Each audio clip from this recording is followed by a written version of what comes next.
If you removed everyone's expectations of you, who would you actually be? Because most of our lives could actually be what people require of us, like our career, our personality, our religion, and even things that we believe about ourselves. And now we're 30, 40, 50 years old, finally getting to this place where we're like, what do I actually want? And who even am I? And unfortunately, that's why we feel paralyzed by every single decision, because for the majority of our lives, people have made them for us. So in today's video, I want to show you 4 different patterns of fear that are actually keeping you from making a decision without having to ask everyone else for permission first. And more importantly, we're going to look at how to free ourselves from this crippling mindset, because whoever is in Christ is free indeed. We just need to walk in it. Okay, so first off, I want you to answer these questions in your head. The first answer that pops up in your head, that's what you should answer it with, okay? First question is, who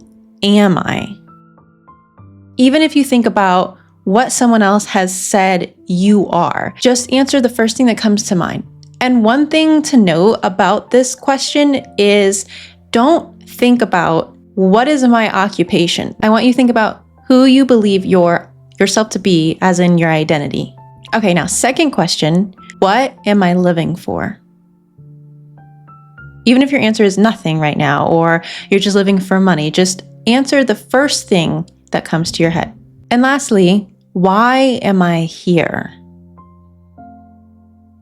Now, if you felt a little flash of anxiety when you're trying to answer those, that's completely normal, because when you spent your entire life allowing other people to make those decisions for you, answering questions about your truth feels a little dangerous. This is mostly because in our minds, we know that if we choose, we then have to start taking responsibility for it. Okay, so if any of your answers were based on what other people have told you that you were, there's a big psychological reason for that. And we're gonna get into those mental patterns. Okay, so the first pattern is living in other people's outlines. So psychology shows us that we naturally are going to seek direction, comfort, our self-worth from people that we deem as important in our lives. The problem with that is when we do this too much, we end up short-circuiting our own growth. To give you an example, growing up, many of us try to spend our entire childhood trying to please our parents. And if that parent doesn't notice and take action to establish healthy boundaries with the child, unfortunately, what starts as guidance slowly turns into control, such as trying to control your career, your emotions, decisions, relationships,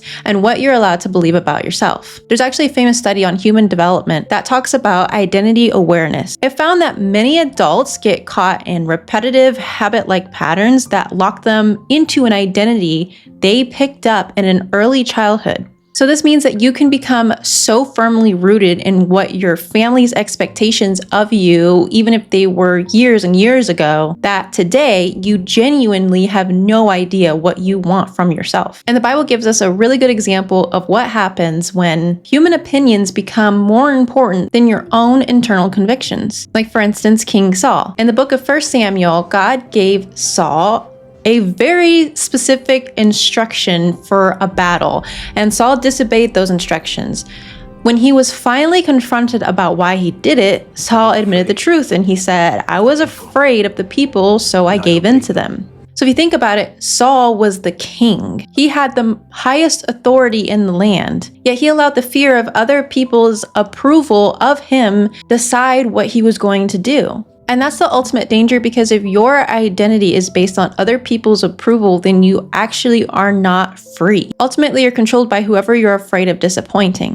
Okay, so the second pattern is the fear of silence and solitude. And here's a life skill that most people never learn to develop, and that's the ability to truly be alone. And this isn't the same as isolating yourself or becoming antisocial or just having a bad attitude towards people or life. I'm talking about being alone to the point where silence doesn't scare you. The thing is, for most people, is that you've never been quiet enough for a long enough amount of time to hear what God is trying to tell you, who you are, and what it is that you're supposed to do in your life. If you cannot handle being alone, you will always allow the loudest person in the room to end up defining who you are. The third mental pattern is the anxiety of having free will. God allows us to make our own choices in life. He actually encourages that for us. One of the hardest parts is that we don't want to make our own decisions because what if we wind up failing? What if that wasn't what God had for us? What if that wasn't God's plan for us and now we just went down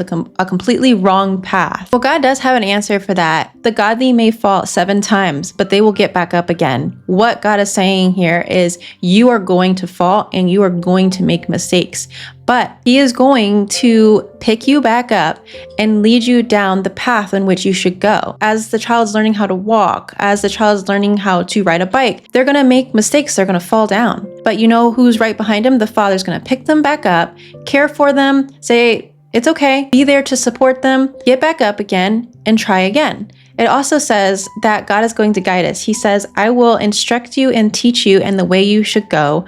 I will counsel you who are willing to learn with my eye upon you. That's telling us that God is constantly watching us. He doesn't ever look away. He doesn't ever take a break, go handle someone else, and then He'll come back to you. He is constantly watching you and making sure that you are going down the right path. But notice how it says, who are willing to learn. And that's a really big point in this verse because God can't direct you when you're not moving. There's nothing to direct. If you're not going to take that step of faith and move into the direction that you're supposed to go, even if you do it scared, you're ultimately going to miss out on the blessing that God has for you. And also, nothing is going to fall in our laps. God's not going to, push you off the cliff. You need to make that decision for yourself. And that's the beauty of free will because God gives every single person the chance to make their own decisions. So even God is a huge supporter of you making your own decisions. And for all of God's children, He will direct you. So you don't have to be afraid to make those choices. Okay, so how do you start making decisions? Let's say this is a stronghold for you and you've spent years and years and years allowing other people to decide for you. Well, there is something that in psychology is called low stake choices. And that simply means making a decision that's not going to severely cost you if you make the wrong choice, right?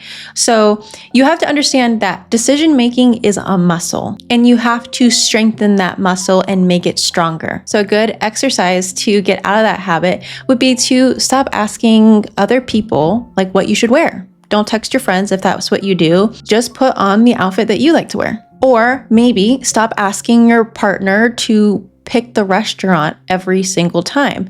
You make the decision on where you want to eat. And it's the same for if you're picking a meal that you want to eat off a menu or a movie or any kind of weekend plans. And Paul does challenge us about this in Galatians.